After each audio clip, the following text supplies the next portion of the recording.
परिचयबाट नै जाउँ। शिरोमणि कुमार ओझा, जनवाहिनी नेपालको संयोजक। जनवाहिनी नेपालको संयोजक हुनुहुन्छ तपाईँ। विशेष काठमाडौँमा विभिन्न कार्यक्रम लिएर आउनु भएको छ। के छ तपाईँको कार्यक्रम, तपाईँको उद्देश्य के हो अलिकति बताइदिनु। अहिले यो के छ भनेपछि बढी कुरा नगरौँ, डाक्टर केसीको जीवन रक्षा गरौँ, यो मुख्य कार्यक्रम यो।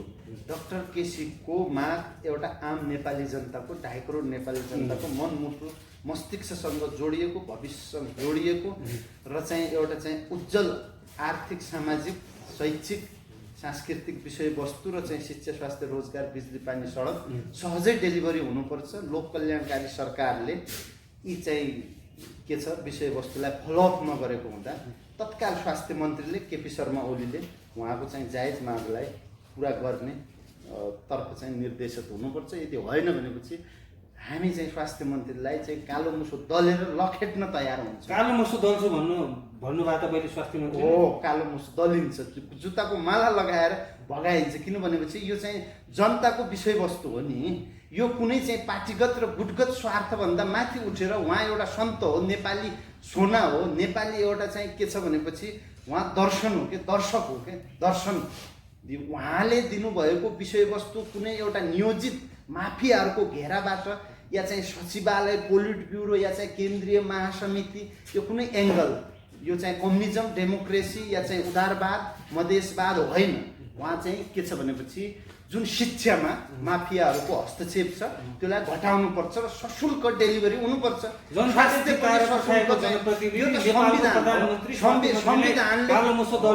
संविधानले दिएको अधिकारलाई हामी बिल्कुल होसमा छौँ। यो स्वास्थ्य मन्त्री को हुन् र यहाँ चाहिँ विश्वका शक्ति सम्पन्न राष्ट्रका प्रमुखहरूले त जुत्ता पाछन्।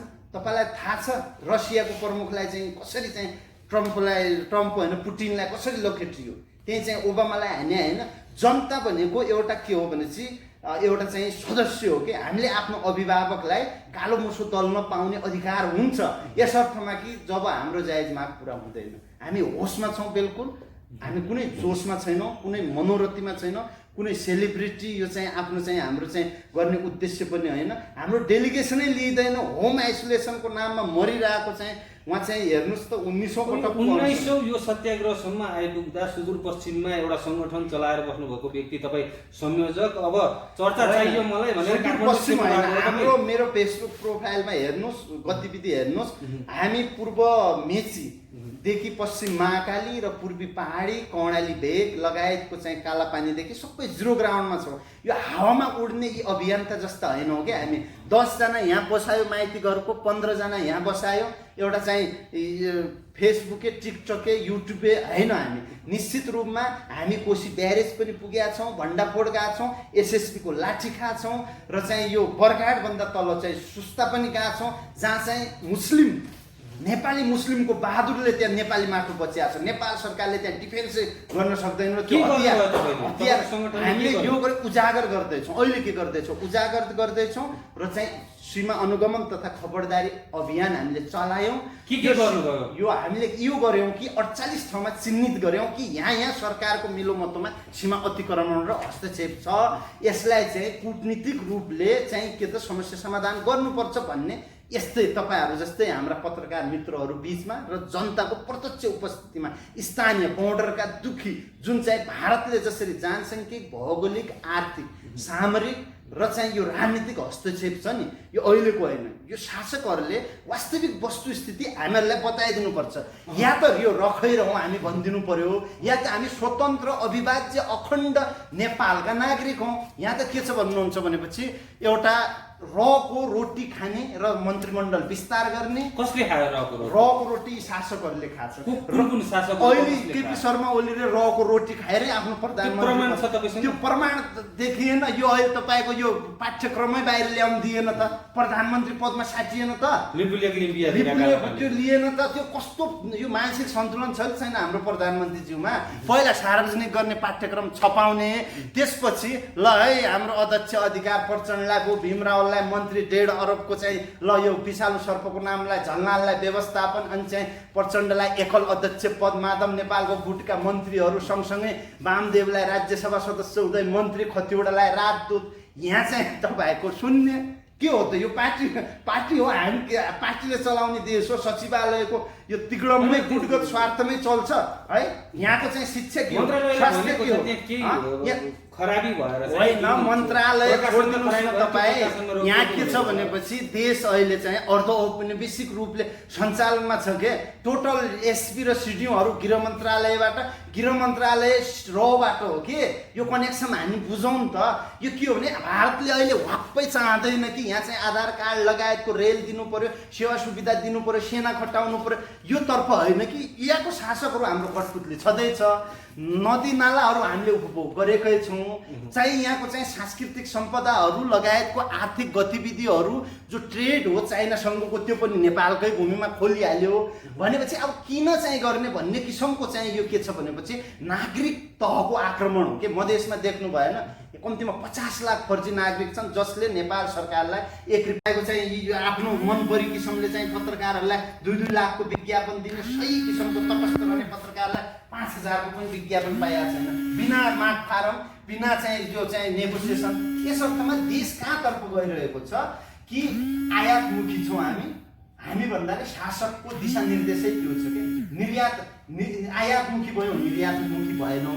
एउटा अर्थतन्त्रमा हामी एकदम कमजोर भयौँ, हाम्रो जिडिपी एकदम कम भयो, वार्षिक व्यापारबाट कम भयो र चाहिँ के छ भन्नुहुन्छ भनेपछि यो विश्व चाहिँ यो हाम्रो चाहिँ बैंकद्वारा आउने जति पनि यो चाहिँ यो छ यसमा चाहिँ मोज मस्ती भयो र काम भएन, यो उत्पादन भएन। उत्पादनशीलता र स्वरोजगारतर्फ कृषिलाई र उद्योगलाई आधुनिकीकरण गरेर औद्योगिक क्रान्तितर्फ हामी गएनौँ र चाहिँ यो बेरोजगारी बढ्यो। यहाँ चाहिँ मलखाद, बिउ बिजन, कृषि सामग्री आधुनिकीकरणका कुराहरू, सहजीकरणका कुराहरू, समन्वयका कुराहरू, बजार मूल्य निर्धारणका कुराहरू तपाईँ देख्नु भएन। मल मिल्यो किसानलाई, मिलेन नि, किन मिलेन? त्यो केपी शर्मा ओलीको के रिश्तेदार पर्दो रहेछ, समयमा टेन्डर गरेर कारबाही भएन। के गोकुल बास्कोटलाई कारबाही भयो? भएन नि, टाई सुट लगाएर त गइरहेछन्। अब यहाँ के छ भनेपछि जति पनि कूटनीतिक नियोगदेखि लिएर संस्थानहरू, विश्वविद्यालयदेखि लिएर यहाँका विभागहरू, यहाँका एसपीदेखि लिएर यी राजदूतहरू, डिआइजीदेखि लिएर यी सबै कुरामा राजदूती पनि आफ्नो चाहिँ के छ भनेपछि पार्टीगत स्वार्थ, राजनीतिक स्वार्थमा चुल्लुङ्ग डुबेर चाहिँ कार्यकर्ता भर्ने काम भइरहेछ। यसबाट मुक्त हुनुपर्छ। तटस्थ इभन कोही नेकपाका समर्थक छ भनेपछि पनि उसले यो सोच्नुपर्छ कि मेरो भविष्य कतातर्फ गइरहेछ, मेरो देशको भविष्य कतातर्फ गएर, मेरो सन्ततिको भविष्य कतातर्फ गएर, यो करप्सन घट्छ कि घट्दैन। आम चाहिँ यो चाहिँ शिक्षा, स्वास्थ्य, रोजगारी आधारभूत कुराहरू सरकारले डेलिभरी दिन सक्छ कि सक्दैन? नेपालले के गर्छ? अब हामीले यही गर्छौँ, झकझक्याउँछौँ, खबरदारी गर्छौँ, ठोक्छौँ, हामी सडकमा आउँछौँ, गोलबन्द गर्छौँ सबलाई। हामी चाहिँ भन्नुभयो, ठोक्नु त परेन, ठोकेन। गगन थापाले ढुङ्गा ठोकेको पत्रिकामा देख्नु भएन?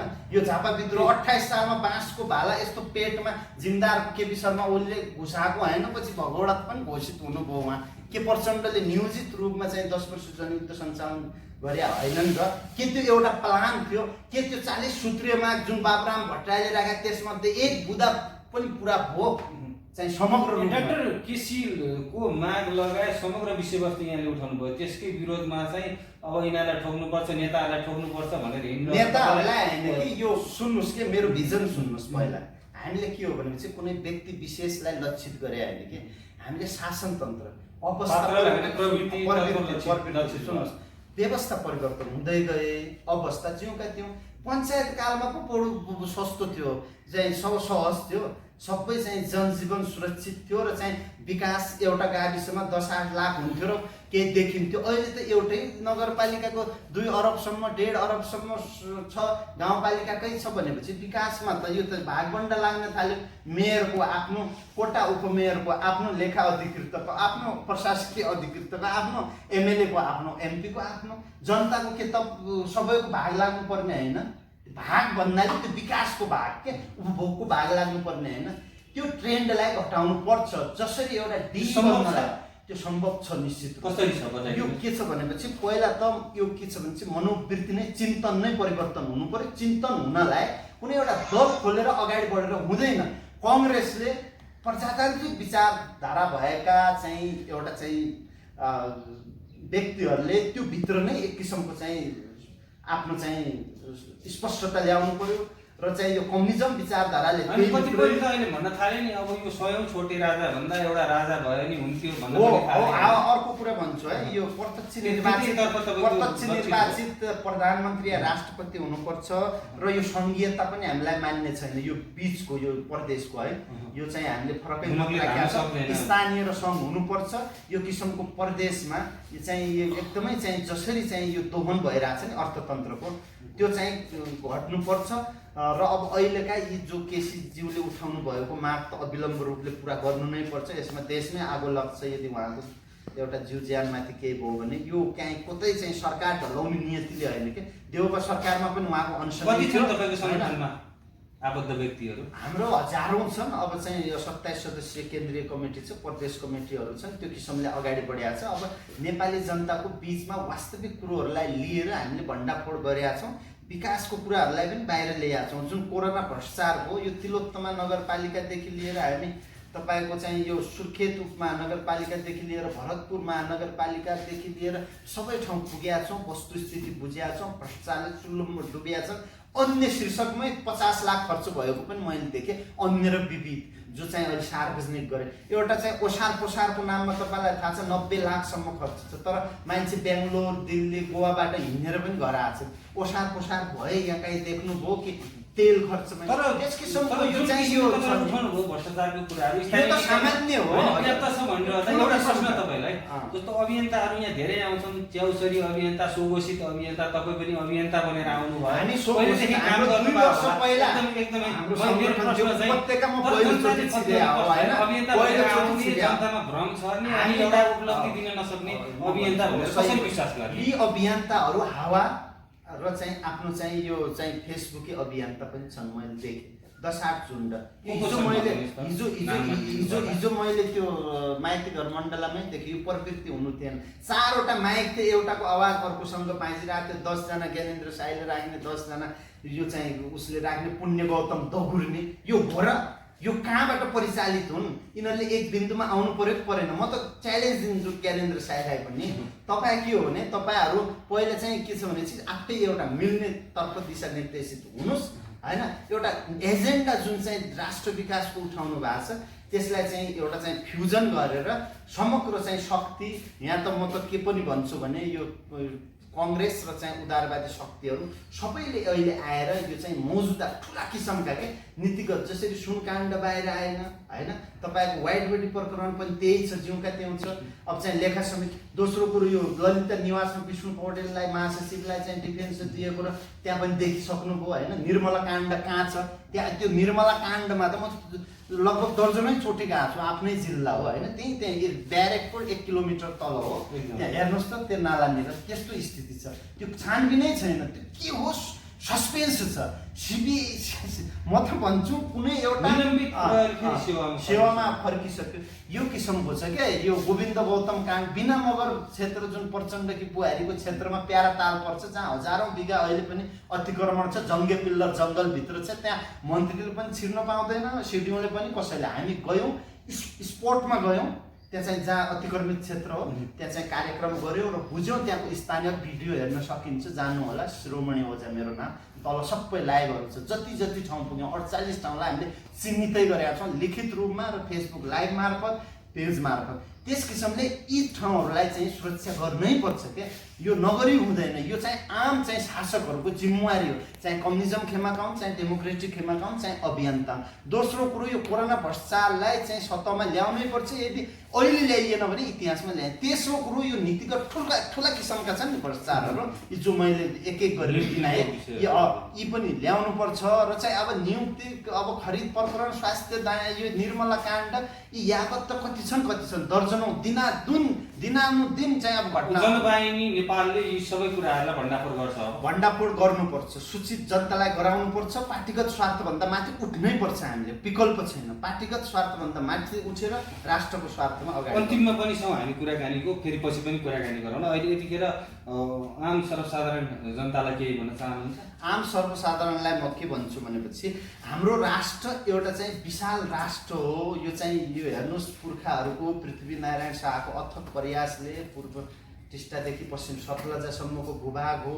हेर्नुहोस् 1/3 भूभाग सुगौली सन्धिबाट टुक्रियो, त्यसबाट बचेको जो पनि छ 1,47,100 त्यो पनि घटी गरेर यो भारततर्फै पनि भन्दैन म, उत्तरी चीन जो किसिमको के छ भने यहाँ खेलोमेलो छ क्या, CIA र रको खेलोमेलो, जुन चाइना र अमेरिकाको होडबाजी छ त्यो होडबाजीको क्रीडम स्थल नेपाल बनाइरहेछ। CIA को एउटै मिसन हो नेपालको भूमि प्रयोग गरेर फ्री तिब्बतको मुद्दालाई उछालेर चाइनालाई कमजोर गर्ने।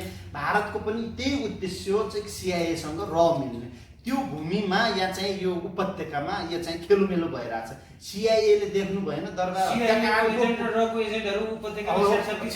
छन् र CIA ले पूर्व जानकारी थियो दरबार हत्याकाण्डको, तर त्यो ब्रेक भएन केही चाहिँ स्वार्थको हकमा। पुरै रेकी र चाहिँ त्यसको चाहिँ दैनिक चाहिँ गतिविधिहरू CIA ले त्यो दरबार नजिकै लिन्थ्यो, MBC थियो, अहिले राष्ट्रपति निवासको रेकी गरिरहेछ त्यहाँ नजिकै छ, त्यसले पनि प्रष्ट गर्छ। र चाहिँ कान्धार जो चाहिँ विमान अपहरण काण्डदेखि यो चाहिँ इन्डियन MBC भित्र बसेका यी नेपाल आर्मी भन्दा 100औं गुणा अत्याधुनिक हतियारहरू यो भित्र छन्। इन्डियन MBC भित्र इन्डियन आर्मी छन्, त्यो भित्र चाहिँ नेपाल सरकारको हामीलाई देखेकै जसरी सूचना छ कि त्यहाँ पुरै यदि चाइनाको शक्ति प्रयोग गरेर पनि त्यहाँभित्र छापा हान्न सक्दैन नेपाल सरकार।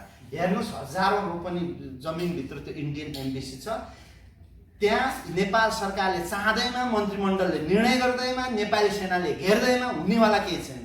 त्यो चाहिँ थाई रूपले त्यहाँ ब्यारेक छ, त्यहाँबाट परिचालित छन्। CIA को एउटै मकसद हो फ्री तिब्बत, चाइनालाई मतलब छैन, उसको ट्रेडसँग सम्बन्धित छ, कुनै कम्युनिजम होइन। त्यस किसिमको त्यो रिपिलोक नेपाली भूमि हुँदै तपाईँको बाटो अब त्यो चाहिँ मानस सरोवरको यात्रीहरूले खर्च गर्ने केही धनले अर्थतन्त्र यहाँ चाहिँ अलिकति मजबुत हुन्थ्यो, त्यो पनि चाहिँ अब टुट्यो। त्यसकारणले यी विविध कुराहरू छन्। अब यताबाट यदि हामी टाढा भएनौँ र चाहिँ पुर्खाहरूले जोगाएको भूमि र चाहिँ यो किसिमको चाहिँ स्थितिलाई अगाडि बढाउन सकेनौँ भनेपछि एकदमै गाह्रो छ। र चाहिँ नेपाल सरकारलाई, प्रधानमन्त्री KP शर्मा ओलीलाई म कडा चेतावनी खबरदारी दिन्छु कि तपाईँको मानसपटल र चाहिँ वरिपरि रहेको जुन चाहिँ जालो छ माफियाको, त्यसलाई तोडेर चाहिँ आम नेपालीको प्रधानमन्त्री हो, हजुरलाई हामी सम्मान गर्छौँ, तर निर्णयहरू तपाईँ के गर्नुहोस् भनेपछि एउटा चाहिँ नेपालमुखी गर्नुहोस्, नेकपामुखी नगर्नुहोस्, सबैलाई चित्त बुझ्दो तरिकाले अर्थतन्त्रलाई मजबुत गर्नुहोस्, कार्यकर्ता पाल्ने पोस्ने, राष्ट्रलाई लुट्ने र चाहिँ नागरिकलाई चुस्ने कार्य चाहिँ तत्काल स्थगित गर्नुहोस् भन्ने सन्देशको साथ बिदा हुन्छ। यहाँलाई पनि यो महत्त्वपूर्ण समय समाजको लागि धन्यवाद। हुन्छ, धेरै धेरै धन्यवाद।